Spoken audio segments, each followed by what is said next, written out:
丞相，有话好好说。陛下，叫臣一声相父，很难吗？可是，先皇驾崩未满1月，丞相也比朕大不了几岁。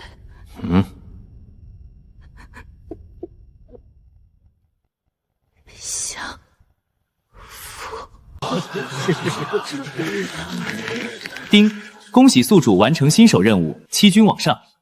宿主获得奖励续命丹1枚，史上第1奸臣系统继续为您服务。宿主服用续命丹，寿命增加1月。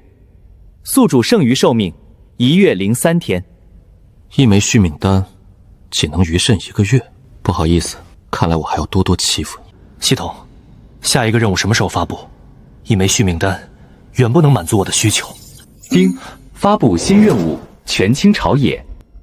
炫耀权力。你，过来。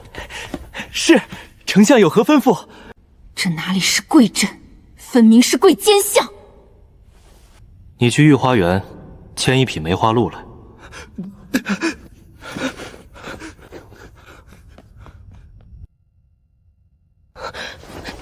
你盯着朕做啥？没什么。这皇帝当的还真是如坐针毡。启禀丞相，还有陛下，臣把梅花鹿牵来了。逆臣都是逆臣，什么叫哀还有陛下？你叫什么名字？属下乃翰林院编修李群。我让你去寻一头梅花鹿，你怎么牵来1匹马？丞相，这确实是一头梅花鹿。混账！你敢质疑本相的话？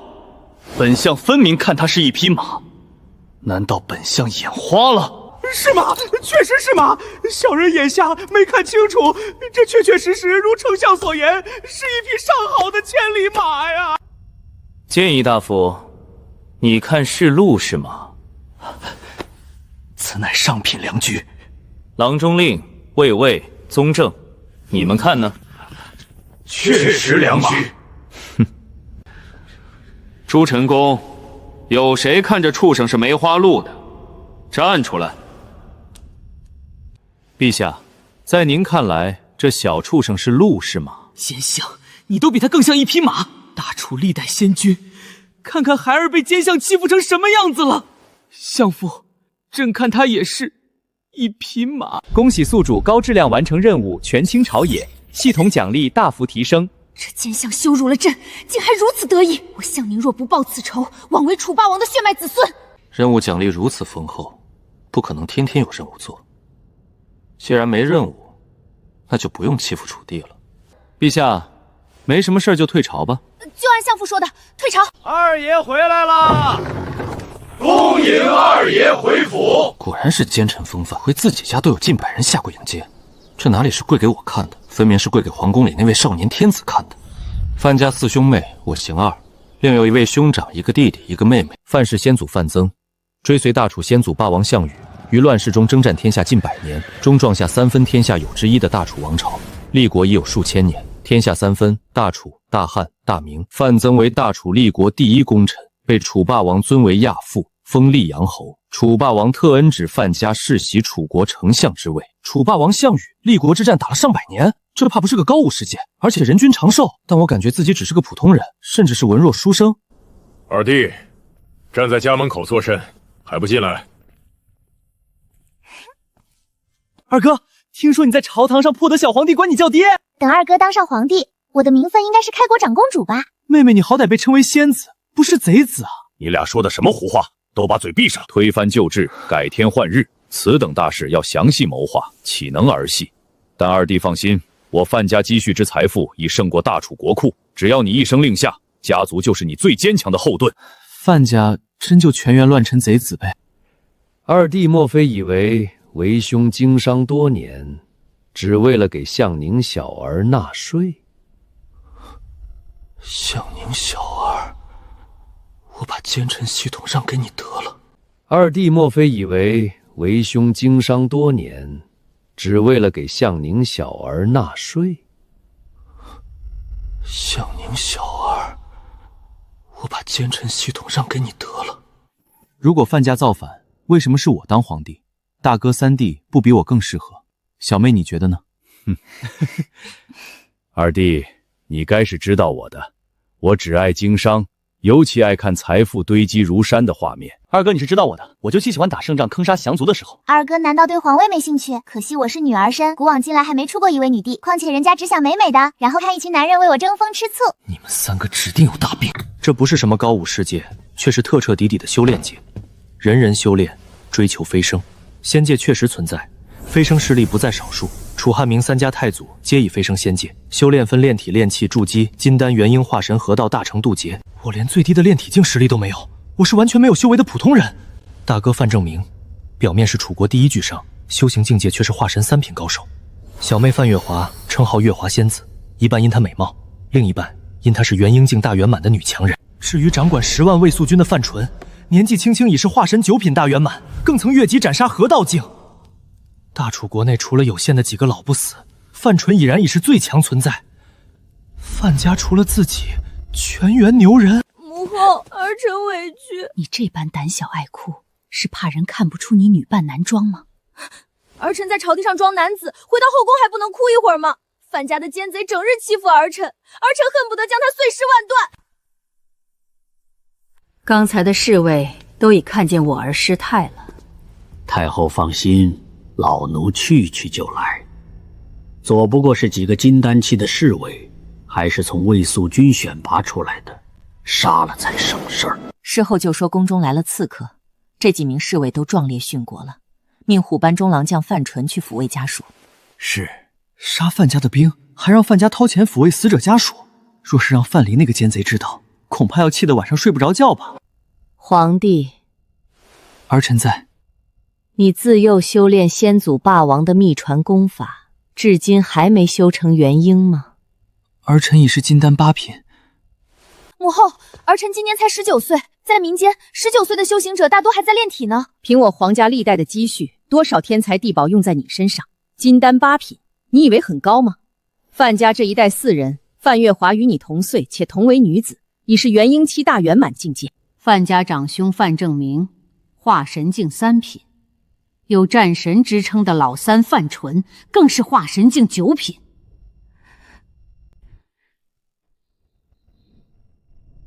陈公公，你不是说范蠡修为极低吗？朕可以派你去暗杀范蠡。范蠡不是修为极低，而是根本没有修为，他仅是一介凡人而已。那就更容易杀了，对吧？别说是你陈公公这样的河道境高手，就连朕的金丹8品实力，也能用一根手指头碾死他。陛下要老奴杀范蠡，老奴随时可以行动，只是陛下也要做好准备。什么准备？首先，老奴不可能活着回来；其次，范氏商行与10万卫宿军都会成为陛下的敌人。母后，这是真的。杀死范蠡，并不能斗垮范家，否则即便牺牲臣服，哀家也一定会让他去办这件事的。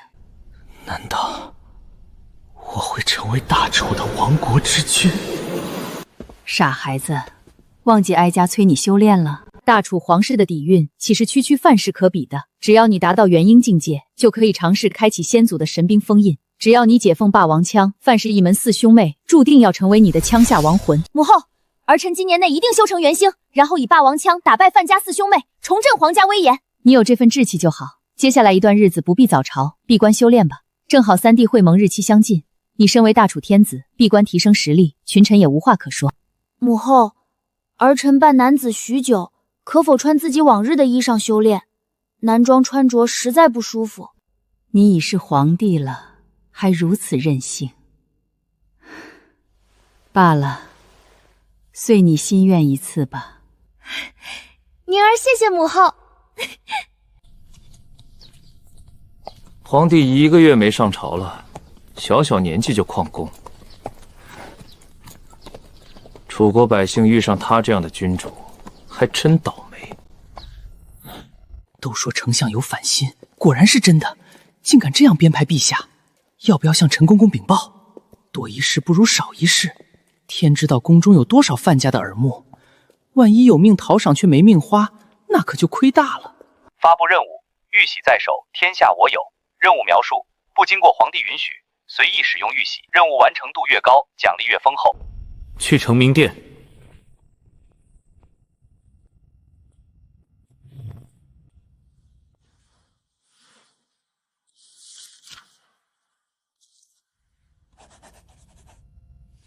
完成任务，玉玺在手，天下我有。宿主滥用玉玺，逾越犯上，藐视皇威，任务完成度极高，奖励翻倍。恭喜宿主获得洗髓丹1颗，可修复受损根骨。检测到宿主根骨曾受重创，自动使用洗髓丹。闭关苦修1月，总算出关沐浴更衣了。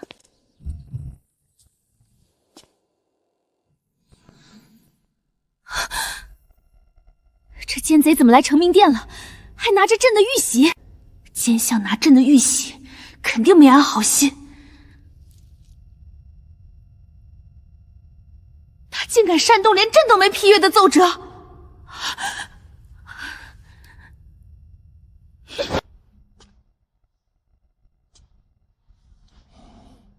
睡着了。哼，空有一副好皮囊，却是天下第一的大奸臣。批奏折是皇帝的权利，他这是想当皇帝吗？奸臣主政，肯定要干些祸国殃民、虐待百姓的勾当。等朕找出范蠡的错误，再一一整正，看范蠡还有脸当我大楚的丞相。季民也是我大楚子民，怎么可以对百姓用兵？若是朕早早看到这份奏折，一定下旨拨粮赈济灾民。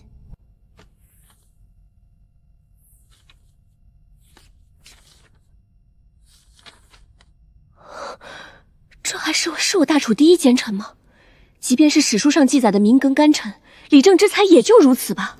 不对，才华与品德无关。范蠡在朝堂上飞扬跋扈，连朕都敢欺负，朕绝对没有冤枉他。范蠡有大才，是大奸，朕更要小心应对。你他妈谁啊？丞相，你不认识我？奸相认不出朕的女装，难道是朕的妆容丑陋？我应该认识你，你很出名。丞相，你看我美吗？我看你有病，而且是脑子有病。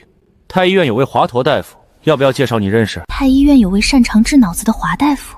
范蠡张口就说出对方名字，华佗一定是奸相一党。找机会把华佗赶出太医院，最好是赶出楚国。你叫什么名字？我叫宁儿。去，给本相沏壶茶。你敢命令我？你凭什么？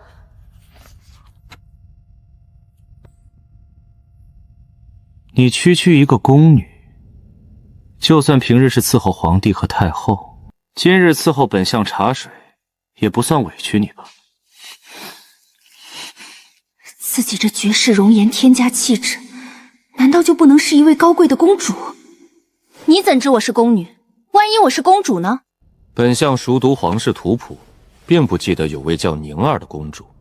当今陛下孑然一身，你也肯定不是宫中嫔妃。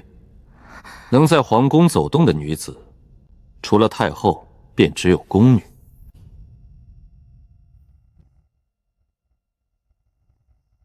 你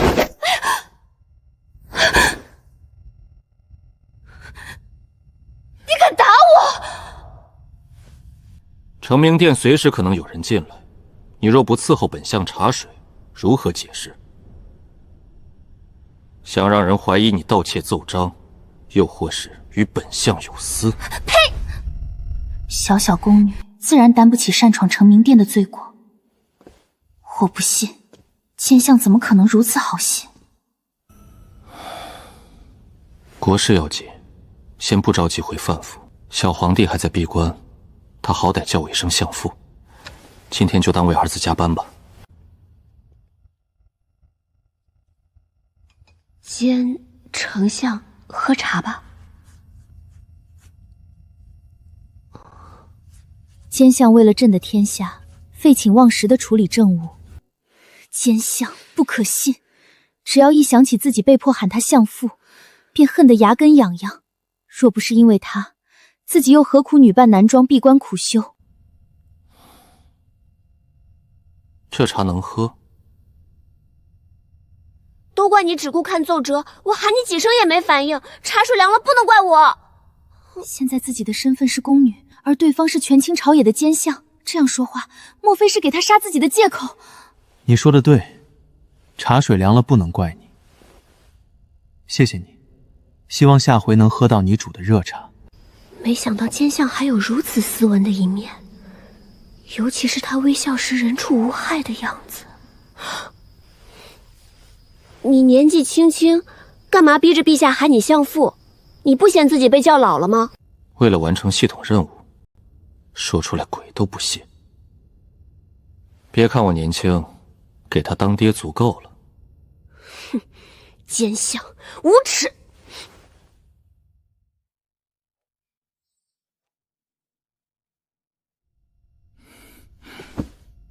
发布任务：以君弑臣。任务说明：让皇帝服侍宿主，行事不限。根据任务完成度，可提高奖励效果。这是个什么破任务？让小皇帝服侍自己？大家都是男人，最多也就强迫楚帝给自己端茶倒水。等小皇帝出关，让他给我倒酒吧。他堂堂楚帝，居然被范蠡当成宫女使唤。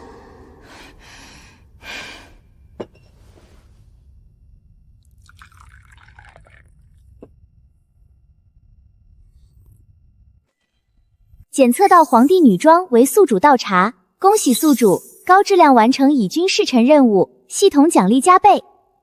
宁儿，向宁，楚帝，小子，你挺会玩啊！这奸相竟敢目不转睛地盯着朕，莫非自己的模样极美，连奸相都被迷住了？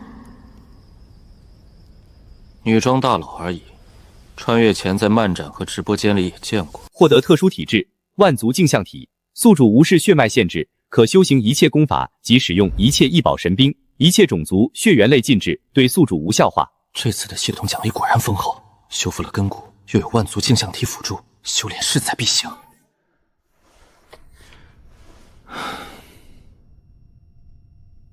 朕居然和奸相共度一夜，奸相果然可恨。在朝堂上欺负朕也就罢了，连私下也是这般有损朕清白。他是为了楚国的大政，通宵达旦辛劳至此的。丞相大人，明朝使臣张居正求见。明使要见本相，还是见陛下？明使得知丞相在宫内，指明是为了见您。大明使者张之正，这姓名在穿越前的世界已在史册上留下了浓墨重彩。大楚先帝相造，张居正奉命吊丧，来到楚国1个多月，还未见楚帝及太后，却先要见自己，而且选择在大楚皇宫相见，这不是挑拨离间，暗示大楚君弱臣强吗？仅这一手，就可见张居正的高明。召他来承明殿。明使张之正，丞相听说过这个人吗？张居正，大明江陵人士，官居国子监司谢，从4品下。修行浩然气绝，元婴境1品。大明无礼，竟以区区从4品小官为使。放肆！这话是你该说的。等明使来了，再敢胡言乱语，小心我打烂你屁股。现在让向宁闭嘴，待会儿若是被张居正识破，少年楚帝爱穿女方，这若传出去，整个大楚都要跟着丢人。看你如何应对明使，如果有损我大楚威严，定要与你算账。明使到！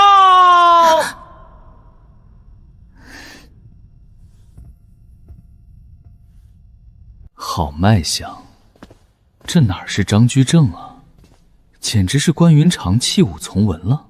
大明天朝使者宫右春房右玉德兼国子监司业张居正见过楚国丞相。如今大楚满朝文武都只敢在范蠡面前伏低作小，像张之正这样气宇轩昂的男子，他竟是头一次见到。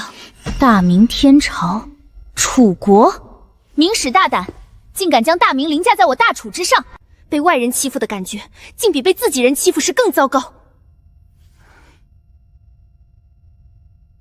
一时间，奸相范蠡竟似乎没那么讨厌了。大明，天楚，嘉靖帝几时完成了举国飞升的壮举？本相竟然不知道，没有第一时间道贺，真是抱歉。是本使失言了。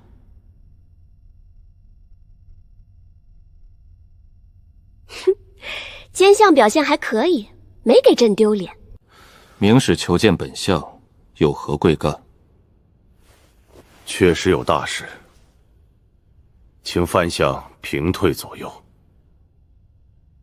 张大人不必在意，宁儿是我的人。没想到楚国丞相品味如此一般。什么东西？我大明嘉靖帝承诺，只要丞相废相事而自立，大将与贵国约为兄弟，永不背弃。大明嘉靖帝居然蛊惑他这位楚国丞相造反，约为兄弟，互不攻拔，联合灭汉，平分天下。但凡我是个正经的奸臣，说不定就同意了。我有奸臣系统，续命丹大于一切，大权在手，何必在乎皇帝的虚名？张居正一肚子心眼，嘉靖帝更是大明罕见的强主。这两个擅长阴谋诡计的家伙，怎么突然都算计到我头上了？为什么偏偏是范蠡？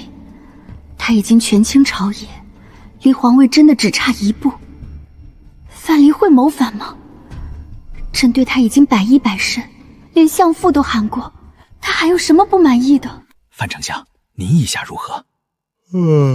嘉靖帝文笔不错，这劝进表写的还行，我手下留个纪念。什么叫写的还行？留个纪念？到底同意还是不同意？范丞相，劝进表乃我皇亲笔所写，如果丞相收下之后却没有半点表示，恐怕要惹我皇不悦。至于后果，恐怕也非您所能承担。表示？当然要表示，礼尚往来吗？先帝创业未半而中道崩碎，今天下三分，域内疲惫，此诚危急存亡之秋也。臣本不依，躬耕于草野，三顾臣于草庐之中。奇怪，只是写几个字，怎么觉得浑身舒畅？莫非是修复根骨的好处？嘉靖帝以墨宝相赠，本相当然要回礼。这篇出师表还请明使务必转达给贵国陛下。分明在耍无赖，妄想蒙混过关。至正至刚，纵横天地，是浩然气。落笔成气象，难道范蠡是大儒圣贤转世？怎么，张大人身体不适，需要请太医吗？本使下官今日能见范丞相，实在三生有幸。下官告辞。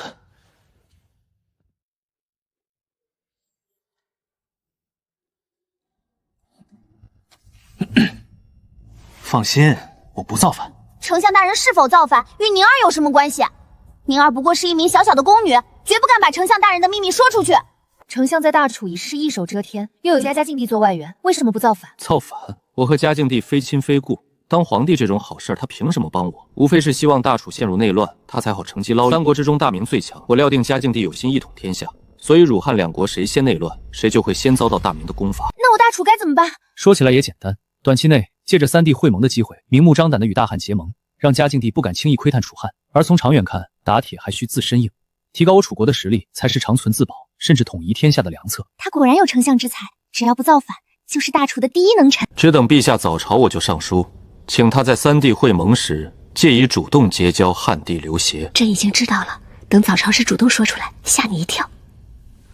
丞相，那篇出师表是怎么回事？哦，那是上古先贤的作品，我搬运了一下。男人的嘴，骗人的鬼。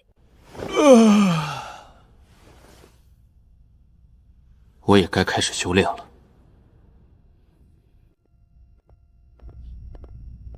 奸相要修炼，他是认真的。我要修炼，你们给点意见。二弟，你出生时伴有风云龙虎异象，原本是天命的贵人，但不知为何异象陡然消失，而你也被查出先天根骨残缺，无法修炼。我们一直怀疑是先帝忌惮二哥的天生异象，暗中出手坏了二哥你的根骨。二哥，人不可与天争，你无法修行是事实，但只要你一声令下，我们范家就立刻揭竿而起，把项家推翻，让你坐龙椅。自己只是想修炼，怎么话题又扯到造反上了？那啥，如果我的根骨修复了呢？现在这年纪开始还来得及吗？一旦被毁，无法逆转修复，这是天地初开至今的常识。我的根骨是否修复，兄长一探便知。二弟脉搏充盈强健，有龙行虎啸之态，二弟从今日起勤加修炼，日后再不必向他人称臣。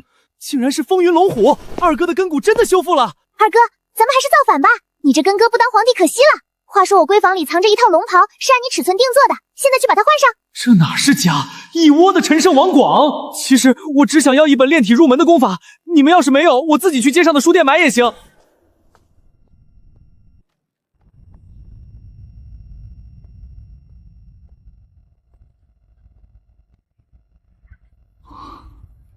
敞开了吃。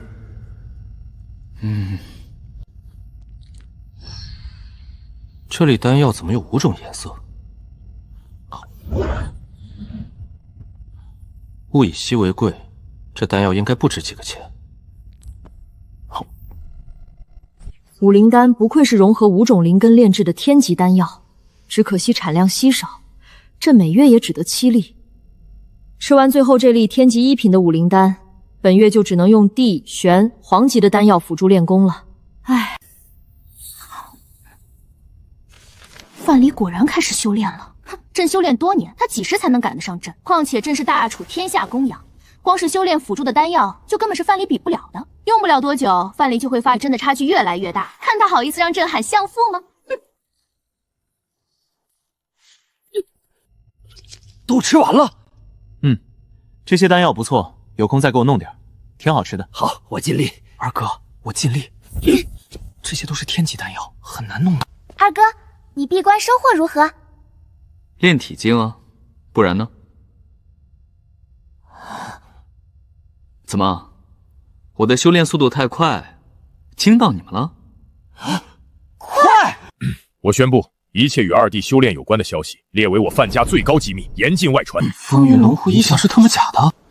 二爷，宫中来人称陛下已经出关，今日要早朝。小皇帝出关了，这小子到底是闭关修炼，还是闭关玩女装？知道了，我去换朝服。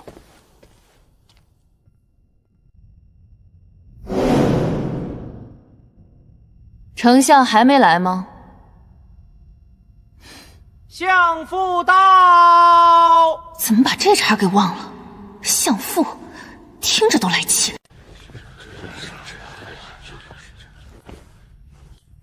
陛下出关了。是，相父。我真没出息，怎么还这样怕他？明明我已经破境了。陛下召集众大臣早朝，有什么事要说吗？从来都是皇帝早朝，百官有事启奏，无事退朝，怎么现在反过来了？朕是霸王太祖的直系血脉，怎么也可以被此欺负？众卿听着，朕闭关1月有余，已接连突破2个品级，如今朕的修为已是元婴境1品。陛下，你已经可以挥使霸王枪了。我这奸臣要倒台了。都说树倒猢狲散，但我还没倒，猢狲们就要跑路。任务：耀武扬威。说明：楚帝凭武力获得百官支持，请宿主在武力上碾压楚帝，奖励1枚续命丹。又要欺负小皇帝，人家都元婴1品了，自己才刚刚炼体境，差了4个大境位，谁？众卿，臣在。众卿随朕去殿外见识霸王枪神威。枪来！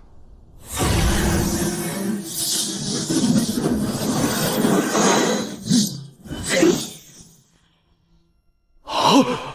霸王枪！好重，怎么像是扛着一座山？陛下威武！真的强！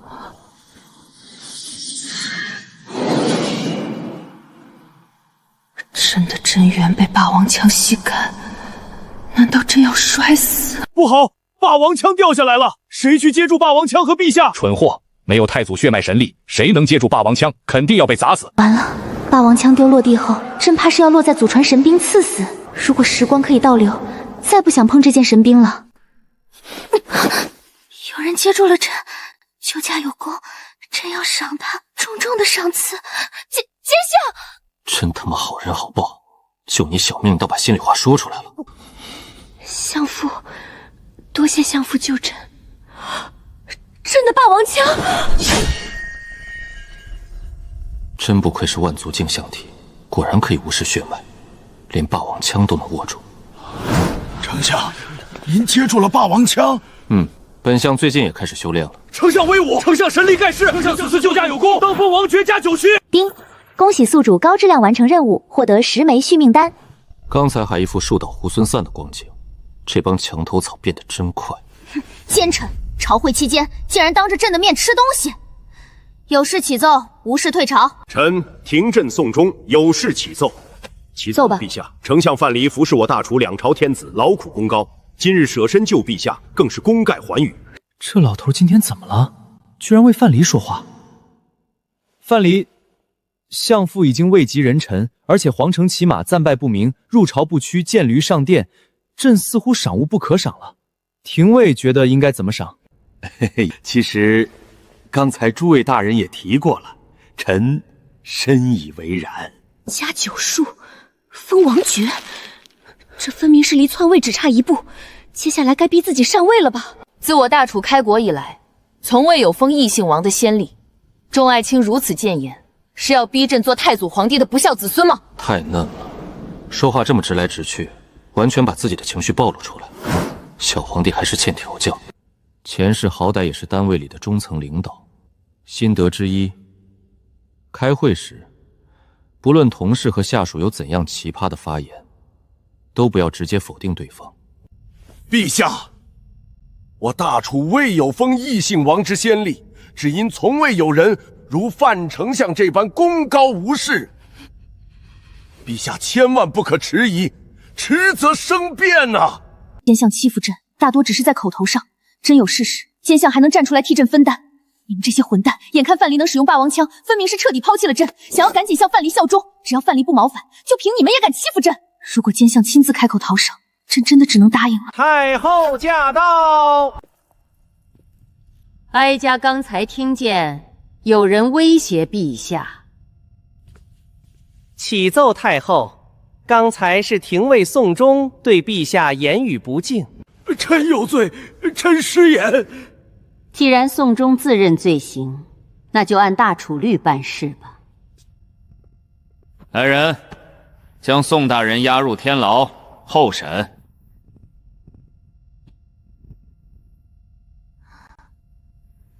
母后，当年太祖皇帝的坐骑乌骓，原本是乌江底一条黑蛟所化。太祖开国后，乌骓重回乌江，苦修化龙之术。近日，乌骓已经成功化龙。如果陛下能够收服乌骓，定能告慰历代先帝的在天之灵。那玩意儿还存在，而且居然是一条龙。丞相，听说今日你救了陛下，真是大功一件。这没什么。丞相不愧是我大楚第一能臣，收服乌骓之事，哀家还要拜托丞相。啊，这关我什么事？这娘们守寡真可惜。哀家听说大明嘉靖帝有心争抢乌崔，已派国师蓝贤习亲往乌江，想要蛊惑乌崔效忠大明。此人是河道境高手，号称大明第2人，实力只在嘉靖帝之下。蓝蜀行还精通秘术，扶鸾起流，据说可代天道言事，神算无有不准。哀家真的担心乌秀居刚刚化龙，神智尚未清醒，万一被蓝蜀行蛊惑去了大明。不是河道境高手，更不会服起流之类的算命把戏。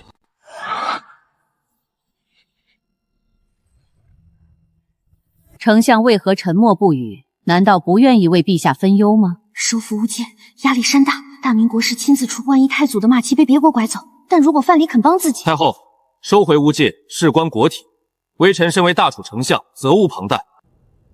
蓝行仪终究是河道期高手，此行还需陈公公跟随护驾，保护陛下和丞相，哀家才能彻底放心。老奴领旨。系统只提供了这个世界的基本情报，大明国师蓝行道几乎不掌握任何有用的情报。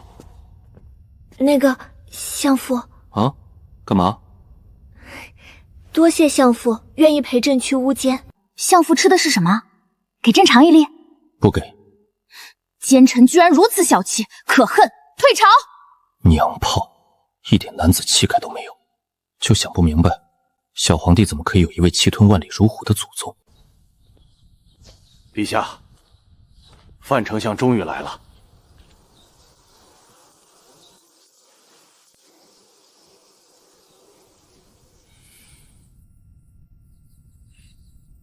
看什么看？这脸上有脏东西吗？陛下的脸不脏，反而挺漂亮的。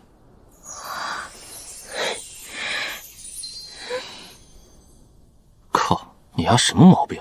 真当这是在夸他呢？陈公公，就咱们3个人去收复乌追，而且还要面对大明国师。蓝天行擅长阵法玄术，他虽是独自潜入乌江地狱，却不惧千军万马，带多少普通兵卒也只能送死。另外，老厨得到情报，蓝延行已经抵达乌江源头的黑龙潭，咱们要抓紧时间了。这老太监也没憋好屁，大楚是自己地盘，居然让外人领先，这是有蹊跷。丞相莫非怕了？蝼蚁尚且偷生，何况你相父我？要是嘴炮能输给小皇帝，那真是白穿越一回了。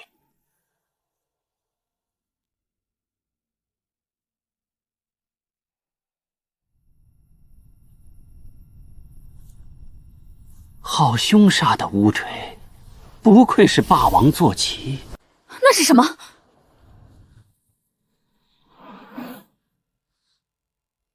贫道蓝行道见过大楚皇帝。乌江乃我大楚地界，未得允许，你潜入乌江想要做什么？陛下，蓝潭行要引出乌腿了。乌腿要出现了。如果换作是我住在这里，有人敢在头顶垂钓，我一定会冲出来把他揍一顿。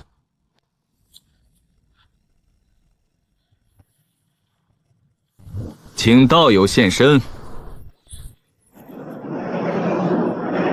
我是龙，不是蛟，不是马。怎么感觉乌烟没睡醒？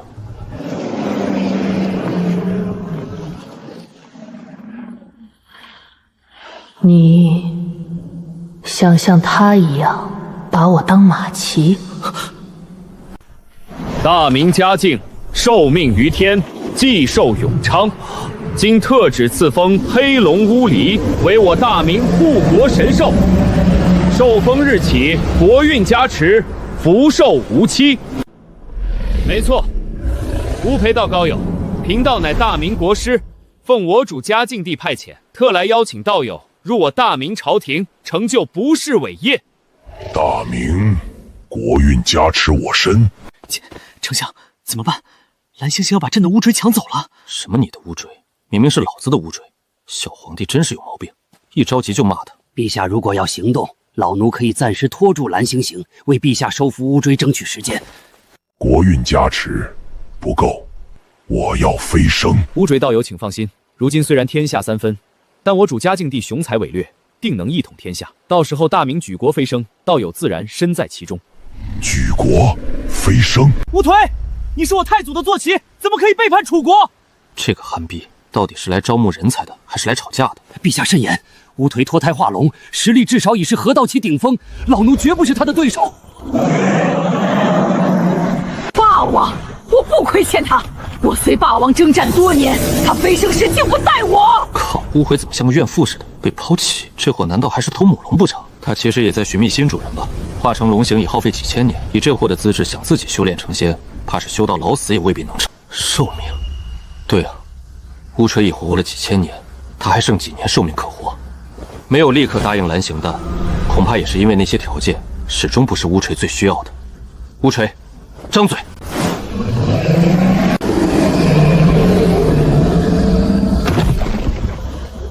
范相，你这是做什么？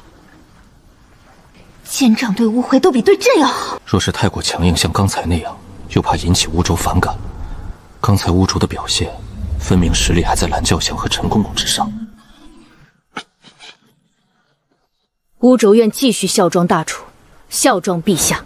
好，朕封你为大楚护国神兽，向国运加持。丁，检测到巫瑶向宿主效忠，任务我的都是我的已经完成。宿主获得任务奖励替身娃娃1枚，替身娃娃可生成完美第2分身。宿主走是否立刻使用？能当众使用。替身娃娃太过神奇，属于压箱底的秘密。再让他假装效忠向宁，这趟乌江之行出乎意料的顺利。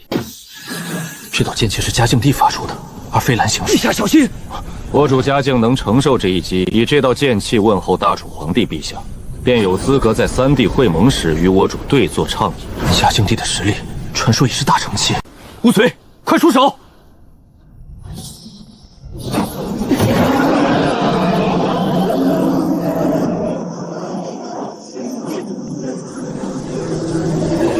找死！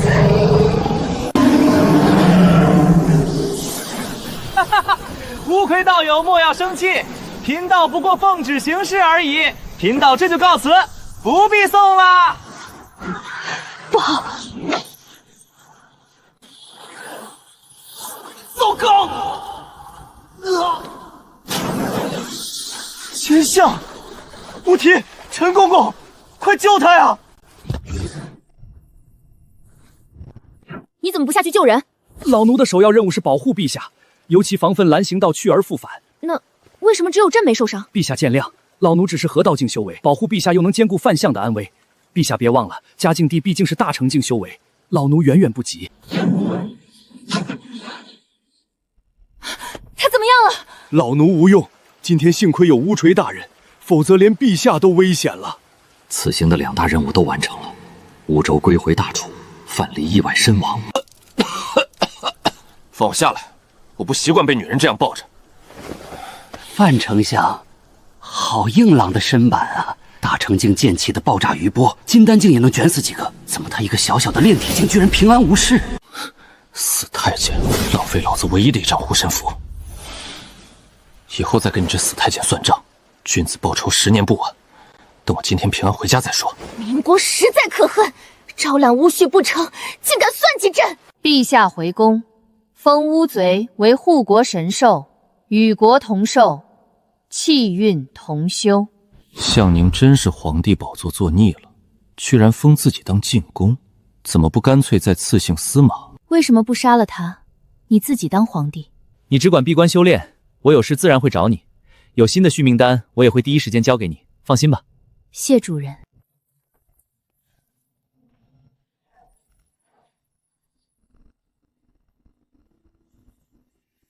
我负责修炼，我负责当奸臣，做系统任务。此乃龙神殿主殿建造图，请陛下和进宫审视。都快赶上朕的皇宫了，给本公公看看。启禀进宫，龙神殿的规格极高，是按照我大楚亲王标准建造的。范氏虽然家大业大，但也是从老祖宗范生那一代开始努力的，真是人比人气死人啊！好东西，分身代替修炼是一回事，但谁会嫌练功更效率呢？我只有炼体境1品，10倍练功房正是急需的。如果进宫也觉得满意，那么属下即刻开始动工。我不满意。进宫饶命啊！房梁太细，围墙太矮，反正本宫看着哪里都不满意。进宫，按照眼下的标准，如果再扩建宫殿，升高围墙，那就成了。按照天子行宫标准，重新设计图纸吧。按设计祖庙建造，这样就差不多了。你莫非贪恋无敌的美色？陛下年幼，许多国家大事不要随便做主，要多听臣子的意见。还记得《出师表》里说，陛下亦宜自谋，以咨询善道，察纳雅言。你别拿出师表示，那篇文章根本不是你原创的。这确实是上古圣贤的微言大义，所以陛下更要听取，否则怎样？大楚耗费无数民脂民膏，难道是为奸贼金屋藏娇的？真是3天不打上房揭瓦，否则臣会很不高兴。臣不高兴，范氏商行就会不高兴；范氏商行不高兴，国库税收就会锐减，然后发不出军饷，发不出军粮，彭城的10万卫戍军就会更不高兴。当兵的不高兴就会闹事，到时候臣因为心情不好，可就懒得管了。这大楚江山果然早就是进宫的天下，进宫啥时候造反啊？我想当个从龙之臣。按我刚才说的，重新绘制图纸，然后开工，有问题吗？没有问题。龙神殿很快就会开工，过不了多久你就能住进去。哦。今天我把小皇帝吓哭了，也不知道为什么，他居然这么爱哭。他那个年龄的女人，爱哭是正常的。等等，你说啥？奸臣系统似乎死机了，连续多日都没发布任务。分身还在闭关苦修，如今已是炼体境3品，龙神殿不到10天就竣工，紧接着便是3帝会盟。我以炼体3品的境界跟着女帝去会盟，是不是有点太丢人了？哥，我在看书，你上别处玩去。二臣路，二哥，你是连日不上朝，没听见小皇帝骂你，所以读书找骂吗？你哥最多算是权臣，但从未被主投敌。二臣路哪里骂得着我？对嘛，二哥，你早晚要造反当皇帝的，怎么会当二臣呢？明天是落湖文会，江北第一才子董仲邀我去游玩，我正想见识大楚文脉，但又不愿意一个人，不如你陪我同去。既然有江北才子邀请，自然是你和才子一道，干嘛拉上我？哎呀，董仲就是个送门票的，人家才不愿意跟书呆子一起。二哥是进宫，人家带着你出门比较有面子嘛。这是把自己当香奈儿 LV 包包了，还带出门有面子。我还邀了乌贼姐姐同往。龙神殿建成之前，乌吹一直住在范府，因为他变化为女身，范月华立刻就去亲近，一人一龙居然很聊得来。你去一趟文会，排场比皇帝还大，居然要我这堂进宫和护国神兽撑场面。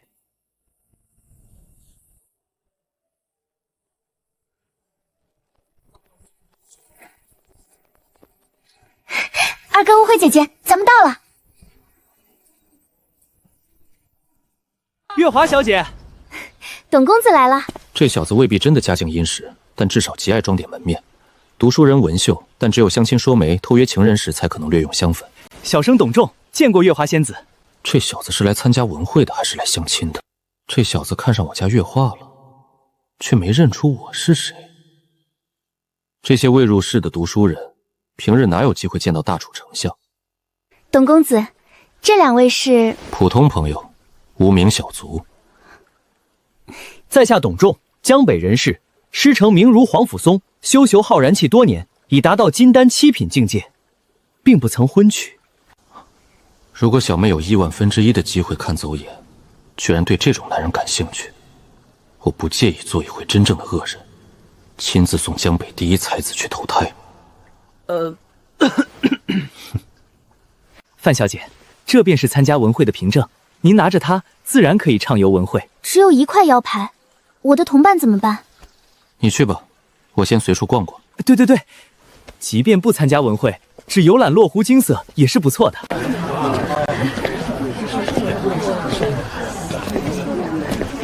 见过公子。他是金丹1品的修为。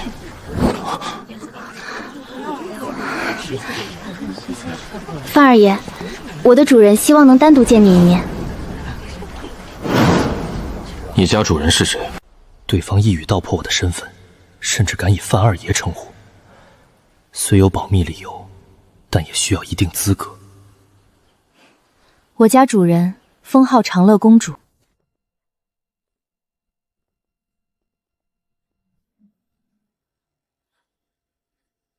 我在水榭外，可保主人无恙。梵音净土是顶级修行圣地，其中修行者都是天赋高异的精英天才。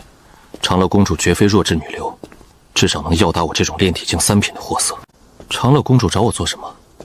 她在彭城数月，似乎一直没和向宁见面。如果她到向宁是女帝，我操！公主说，请进宫先稍作歇息，等见识大楚读书人的才气后，再与进宫相见。感觉自己被算计了。但楚汉有唇齿相依的需求，我是大楚实际掌权人，也主张2国结盟。长乐公主何必算计自己？难道她不知道实情，只当我是一般权臣，想寻机杀我，当给未来夫君向宁的投名状？我辈读书人齐家治国，然后平天下。他们是因为传音人修为极高，为其叫好，还是赞赏此人言论？平平无奇的小道理，值得这么兴奋吗？农民种地，匠人做工，读书人修身齐家治国平天下，各司其职而已，这也值得叫好。是谁竟敢贬低我儒门？真有人把牛逼吹上天了！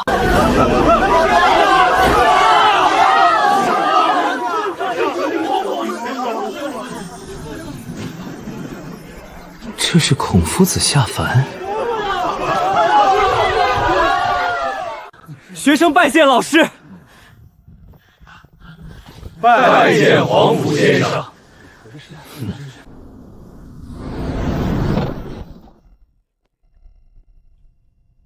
万般皆下品，唯有读书高。好。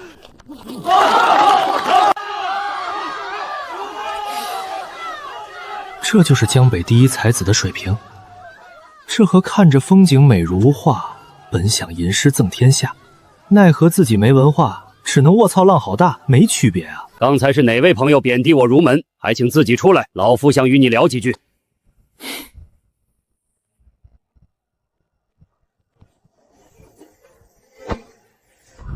看，是水仙那边。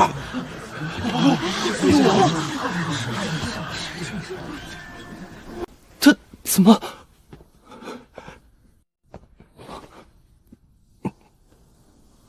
他不是无名小卒吗？怎么会从水仙里出来？这位小友，刚才是你将我儒门渡作农夫工匠之流？是。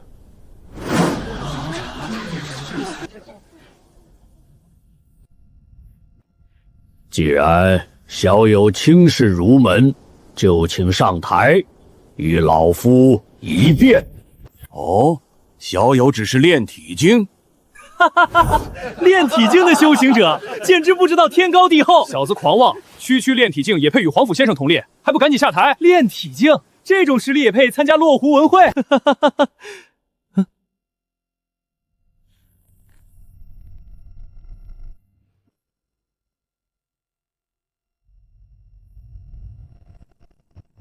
练体境怎么了？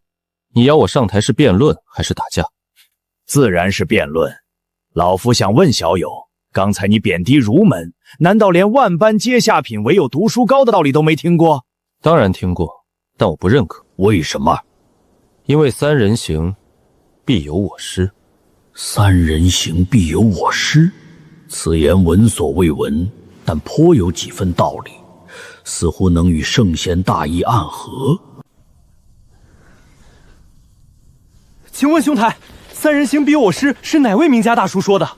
难道是上古遗篇？老夫竟从未读过。我辈读书当有所思有所想，何必句句借用他人言？我自己便这样说，有问题吗？老夫穷尽一生苦读，也未有如此心得。今日遇上此人，莫非要见证一代圣祥出世？小友所言之道理，如何证明我辈读书人竟要与贩夫走夫同列？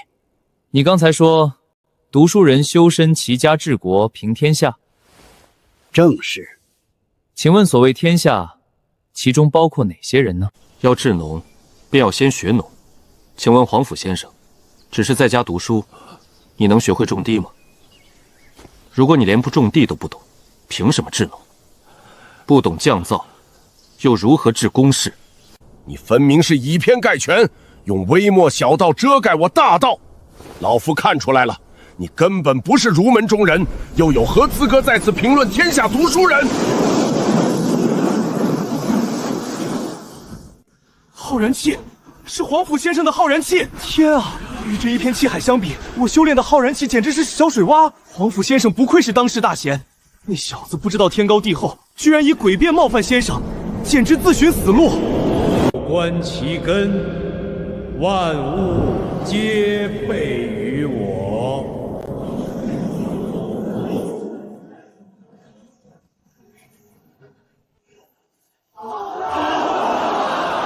我辈读书人该有此志向，才不枉人世一场。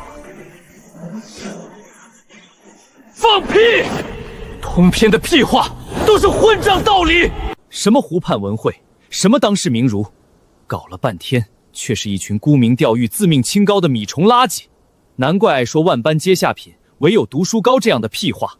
皇甫嵩之流也不过是异世界的精英利己分子而已。放肆！你怎敢对皇甫老师无礼？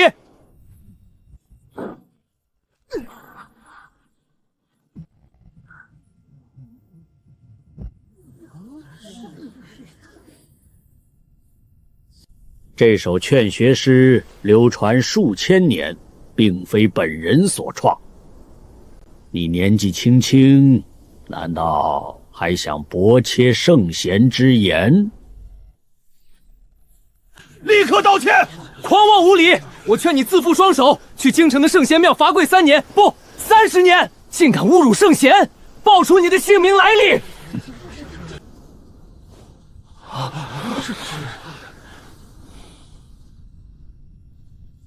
让我来教教你们的这些蠢货，什么才是读书人的志向。为天地立心，为生民立命，为往圣继绝学，为万世开太平。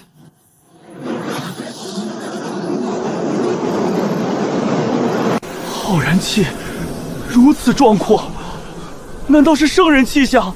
凡人以浩然气养身，以浩然气养天地。凡人以气护身，盖周身3尺；圣人以气护天地，绵延不知几千万里。他莫非是上界如仙降世，又或是圣？进攻息怒。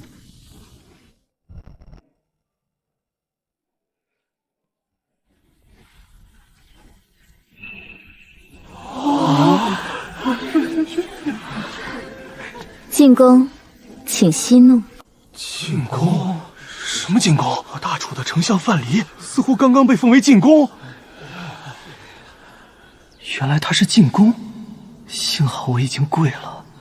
进攻，请入水榭叙话。这群人虽然在野，但事实上掌控了大楚民间的舆论。今天落湖文会结束之后，恐怕进宫和长乐公主的各版本故事，或香艳，或虐恋，或诡异，就要在民间流传了。这娘们儿故意要和我传绯闻，看来做奸臣也挺不容易的，处处有人算计自己。进宫，文会继续。我和长乐公主是初次见面，正要拜访请教，就不打搅你们了。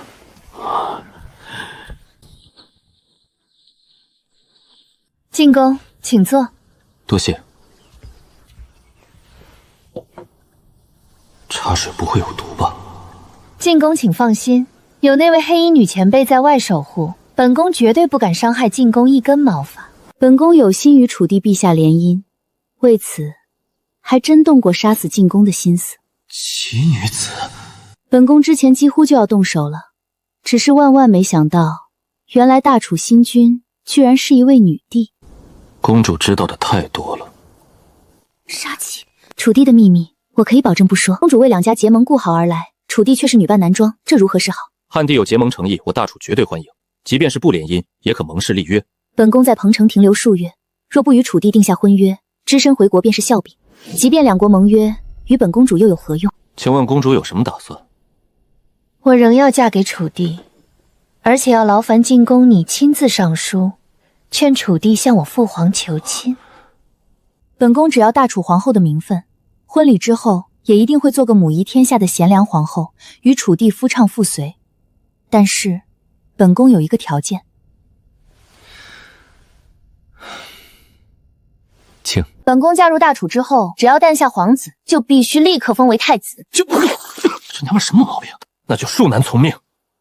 如果本宫未来孩子的父亲是进宫你呢？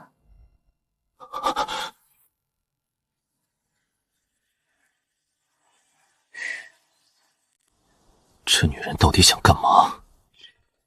发布新任务，我为周文王。任务说明：宿主立志做周文王，为子孙后代的不朽王朝做奠基人。任务奖励：法宝传国玉玺。真不愧是奸臣系统，这种时候跳出来作妖，自己连拒绝的机会都没有。我为周文王系特殊任务，无完成标准，任务奖励立刻发放。本系统将一如既往的竭力支持宿主，请宿主在奸臣之路坚定前行，早日成为史上第一奸臣。受命于天，既寿永昌。进宫手里拿的什么？我说是砖头，你信吗？这大抵应该可能是传国玉玺吧？这还是一件不弱于长枪的存在。哦，原来是传国玉玺啊！进宫真是有心了，竟然已经练好了这种宝物。我没想造反。进宫觉得本宫刚才的建议如何？好像不太合适吧？普天之下还有几个人相信进宫是忠臣？所谓范蠡之心，路人皆知哟。老子干嘛了就路人皆知？公主说笑了，我对陛下的忠诚之心，天地日月可见。多谢公主错爱。